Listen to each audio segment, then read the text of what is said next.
Hey sports fans, Coach Nick here and welcome to BBallBreakdown. This episode is brought to you by Ectio that has some fantastic shoes that have built-in ankle support that will keep you healthy and in the game, so check them out. Now let's talk about Paul George's amazing fourth quarter because it was truly amazing, a time when he stepped up when they needed him most and hit some incredibly tough shots. We've been waiting for him to come out of his shell all series long, and at this point, when they put Dwyane Wade on him, he's giving up 6 inches, and I don't think it's a matchup that he can go to anymore. They're going to have LeBron guard him all the time. Ray Allen had been shooting well, and Paul George had the task of guarding him around numerous screens. He shoots the gap in Battier's down screen and takes advantage of an off-target pass by Bosh to get a run out. If you're young and athletic, learn this Euro step move in the open court and definitely finish with the dunk if you can. The Pacers had some serious struggles on offense, and they desperately needed somebody to step up and hit some big boy shots. Paul George commanded the ball on the post against the smaller Wade, but a turnaround fadeaway over your right shoulder with Wade in your face? Wow, that's some serious stuff right there.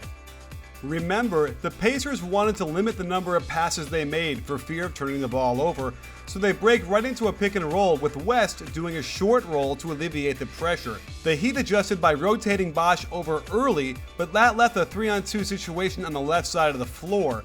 Wade is slow to rotate to the corner, but George has 6 inches on Wade and calmly swishes the 3.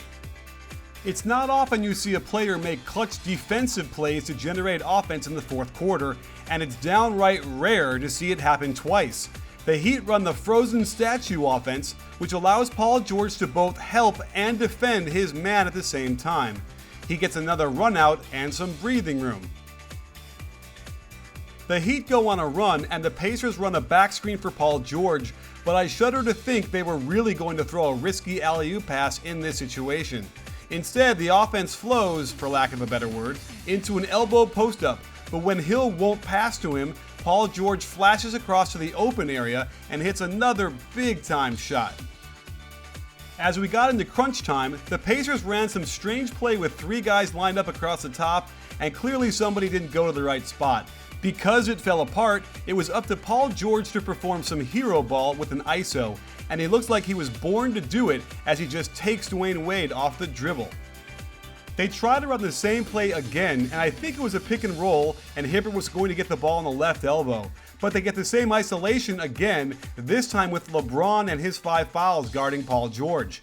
No matter, Paul George has some serious brass bells as he rises up from 3 and splashes the shot. The Pacers were reeling at this point, having lost all but 1 point of their lead, and I don't like how the Heat defended this pick and roll. Both Wade and LeBron move up with George Hill, allowing Paul George to flare to the short corner 3. While he misses it, Bosh had to rotate over to contest, and watch Dwyane Wade start walking once George released it. Do you think he could have gotten the rebound that came down right in front of him had he hustled? Hibbert kicks it out, and watch again how Wade just starts walking towards George, leaving Hibbert wide open. Luckily for the Heat, Bosh hustles down to prevent him from scoring. This time, Paul George gets away with a little push-off, but just buries a tough catch-and-shoot 3 to effectively seal the game. A 3, bang!